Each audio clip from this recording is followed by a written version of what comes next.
Welcome back. You here with Goldberg. Today we'll be talking about a degree in finance. Is it worth your time, money, and efforts? Now, many folks seem to have a complicated, if not vengeful, relationship with this course of study. You might call it finance issues.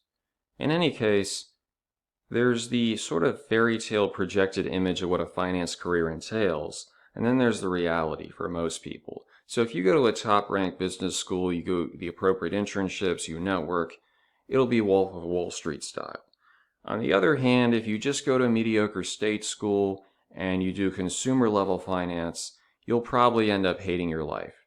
So I just have to establish that contrast. As far as finance versus accounting is you're typically dealing with day-to-day budgeting, spreadsheets, maybe monthly, yearly. Finance is more of a macro level view and planning and investing, scheming, conspiring for the future. Accounting is almost always going to be the superior degree just because it's more versatile. You don't have to go to that top-ranked school. You can still do a lot of things with it that you might actually enjoy more, or actually it would be on the more lucrative side. So just have to lay it out there. Some are going to be very upset to hear it, others more inspired. It's just reality.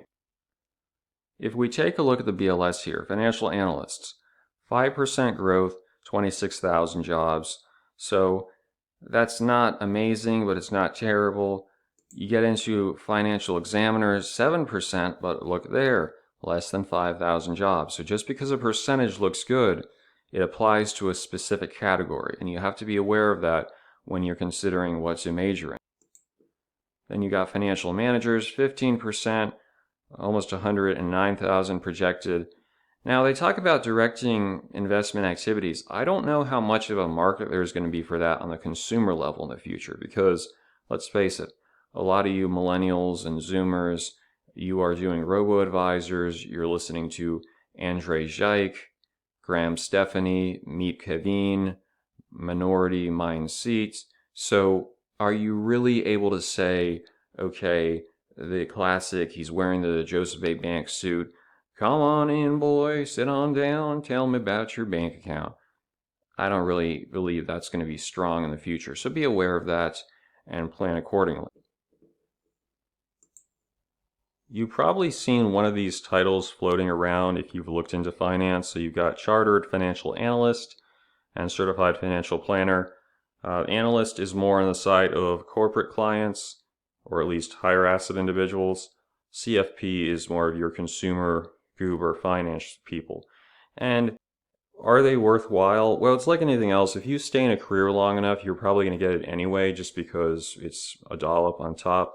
I have seen, insofar as you look at job advertisements for like the consumer finance positions, they usually wave around Series 7.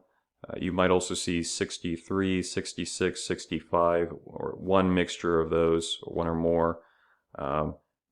And you'll see Series 7 a lot, especially Wall Street investment banking jobs. So if you're going that direction, just be aware and start studying as soon as you got the adequate experience. One thing to note, though, a lot of the finance industry, especially consumer level finance, it's not particularly regulated. They just create their own certifications, and there isn't much as far as have you met these specific requirements. So I just point that out.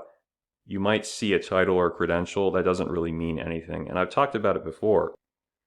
When I went in and talked with these people who are supposedly a CFP, and they go, oh yeah, it's an opportunity of a lifetime. Whenever I hear that, I know I'm going to lose money. They'll say, oh, here's this, we'll put you at 20% in this bond fund, and you look at the bond fund, and they charge you more money than you even get as far as the bond coupon or yield is concerned. You're going, wait, what? The other one that I've certainly come across a great deal is if you've got a primary bank, they'll look at the balance in your bank account and say, oh, we need to talk, we're going to have a conference call with our financial advisor. Like, no, thank you. Yeah, we're going to do it anyway. And you try to be nice. You talk to the person and they're going, this is an excellent opportunity and you're going to love it. And you say, okay, what's the management fee? It's very competitive, only 0.4%. You're saying, well, this other bank, this is before Charles Schwab screwed everyone by taking away fees as far as other companies are concerned. And mine was like 0.25. I said, no, thank you. I mean, I appreciate your time, but I've already got something better. So that's one of the problems that you're going to face in these professions. As far as career options with finance, this is more on the side of you go to a pretty decent, at least let's say a public Ivy, or you've got the requisite experience. You could look at something such as BlackRock, Morgan Stanley, an investment bank in New York. Bear in mind that is pretty intensive material. And if you really want to be one of those quants, you'd be better off studying applied mathematics or econometrics, maybe even a Bachelor of Science in Physics. Just going to throw that out there. Finance, like I said, it's applicable, but it's not necessarily the most relevant to what more of this extreme tier, high level numberism type nonsense is when it comes to Wall Street. So just understand that and realize that when you're in Wall Street, you're going to live that lifestyle. It's very intensive. It's very demanding. I think, was it Goldman Sachs just announced, oh yeah, we're not going to make people work on one day of the weekend. Oh, okay. You just got to feel bad for people sometimes. The second aspect with finance, you could go to one of these kind of franchised or local, management goober type thing. We're going to help you with your money. I just put up Edward Jones because it's a fairly common one. And I should note there, we kind of alluded to it earlier, most consumer level finance jobs are going to fundamentally be about sales. This is the same thing if you work in a bank. People don't like this because they think, I'm just going to help people, who come in and have a question. You got to upsell. And you're not necessarily always recommending products that are in that person's interest. I talked about that with the bond fund earlier, right? He wants to put me in a bond fund where I'm going to lose money because they get commissions off of that. And so if you're not comfortable with telling people stuff that you wouldn't do for your own purposes, that you think is actually detrimental, then it's questionable. And even with those titles, even with those credentials, I want to see what books you've read, and really I want to see your own portfolio and how it's performed. I'm not interested in the products that they try to get you to push. And that's the problem with a lot of these jobs. You're going to have to push products you may not even believe in just to be able to get promotions or commissions. So you can go that direction, but I don't necessarily advise it because, like I said, I think it's on the downturn. And of course, it's an environment you may not actually appreciate.